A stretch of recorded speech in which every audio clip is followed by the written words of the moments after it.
In this tutorial, we're going to create a simple database in MySQL Workbench. We'll add a table to the database, add some data to it, and then query the table. So my MySQL server is already running, as I can tell if I go to this little utility for stopping and starting it. So I'm going to go to MySQL Workbench and on the home screen here. So if you're not on the home screen already, but you probably are, you need to click this home button in the top left corner. Here's a connection I've already created. I'm just going to delete that for the moment so we can start from scratch. I'm going to click the plus button by MySQL Connections and we'll give this a name. So let's call it tutorial, or actually I'll just call it default because this is the only MySQL instance that I'm going to connect to with this workbench. So we've got the username in there. We've got an IP address here, which is the kind of local IP address of this particular machine. So this isn't on the internet. If it was on the internet, this database, my database server, this IP address will be different. And this is a port which we're going to connect on. It's the default for MySQL 3306. And again, if you are on the internet somewhere, you'd use this information to connect to your database. But the defaults here, which were already filled in for me, apart from a connection name, they're good for connecting to my local server. So I'm going to click test connection. It says it's okay. So we'll click OK, and now I've got this icon here. So if your version of MySQL Workbench works a bit differently, don't worry about it. You just need to go through this sort of equivalent steps, whatever they are, on your version to get this working, and it will be something similar to this. Let's double click this connection now. So now it's opened a tab where I can write SQL commands. I'm going to start with show databases and I'm going to execute that. I could use the lightning strike button, but I'm going to use command and return, command and enter. And on Windows, I guess it would be control and enter, but that will execute the command if you've got the cursor on this line. So let's do that. So we can see these are the databases I've got at the moment, and I'm going to delete this command that I've just typed and add create database. Let's call it tutorial1 and execute that the same way. And then I can delete that and we can go back to show databases. Show databases. So now we see that we've got the tutorial1 database created, and we also see in the lower pane here, which is really important, that all the commands executed successfully. So if you type something incorrectly, then you'll see red error icons down here, but these are all green, showing me that all my commands are running. And it's really important to keep an eye on that pane down here. Let's make it a bit bigger to check that your SQL commands are running correctly. Now I can go ahead and create a table, but first I need to tell MySQL that I want to work with this particular database that I've just created. So I'm going to type use tutorial1, which is the name of my database, and execute that. And again, we see from the lower pane that it's executed successfully.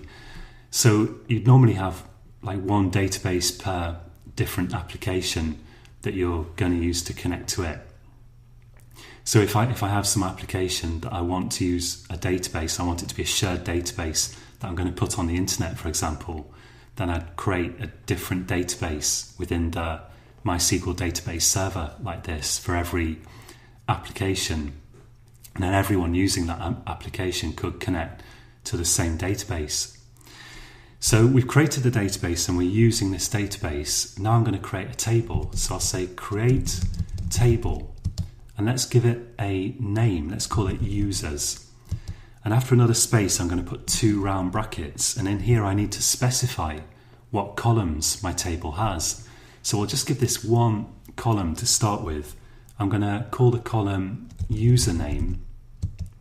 It doesn't really matter whether you make this uppercase or lowercase. I prefer lowercase myself. In the early days of SQL, uppercase was more common. And we have to say what type this column is. So what type of thing does it store? I just want this to store text, and I don't know what the length of the text is going to be. So I'm going to just say text here. Text is a built-in MySQL type.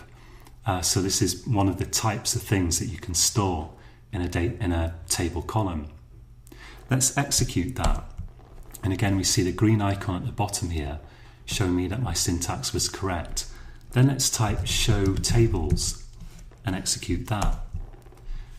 So now we can see in this sort of middle pane that it's showing me the results of that query, and it's saying we've got this table called users.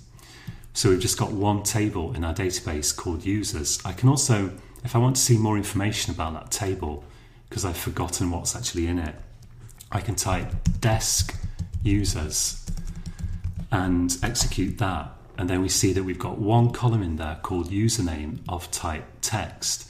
This also tells me that it's allowed to be null, so we could put like null empty values in there if we wanted.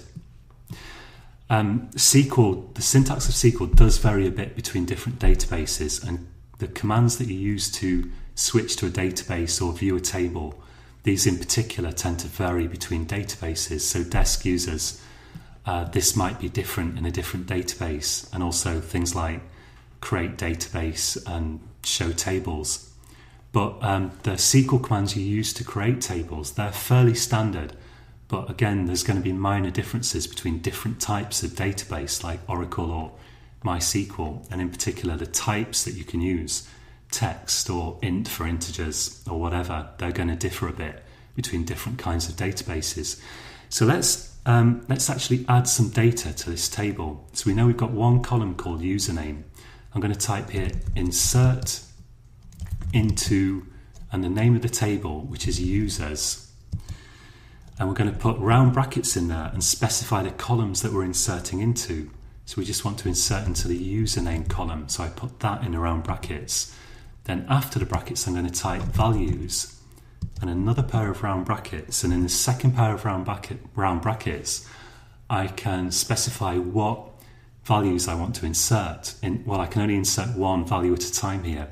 So let's in double quotes. We use double quotes because this is a string. It's some actual text rather than being, say, a numerical value. So we put it in double quotes, and let's add in there a username like Bob. And I'm going to just execute that.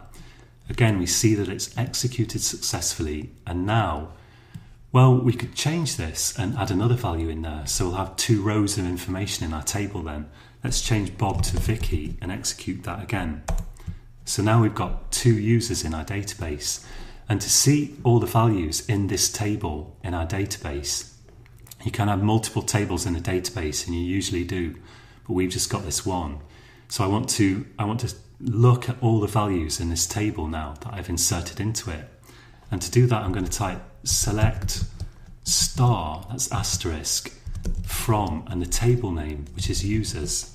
And if I execute that, we can now see here in the middle pane the values Bob and Vicky. So when you see all of this stuff, at first it seems really complicated, and some people have the tendency to make a lot of notes and really agonize over it intellectually. But the thing you have to do is just type these commands. Don't worry about the fact that you don't understand them fully at the moment, perhaps. Just type them out and get them working. Make sure you can actually type these and execute it.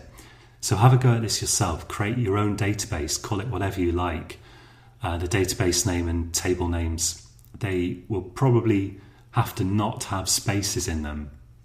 In any case, it's good practice certainly not to put spaces in database or table names, but you can make it whatever name you like for your database or your tables in the database. So try creating a table, add some data to it, and select the data from it so you can actually see it. Follow through the steps that I've actually done here, because that's the really most effective way to learn. And in the next tutorial, we'll look at what else we can do. We'll look at doing some more complex inserts and selects probably. So until next time, happy coding.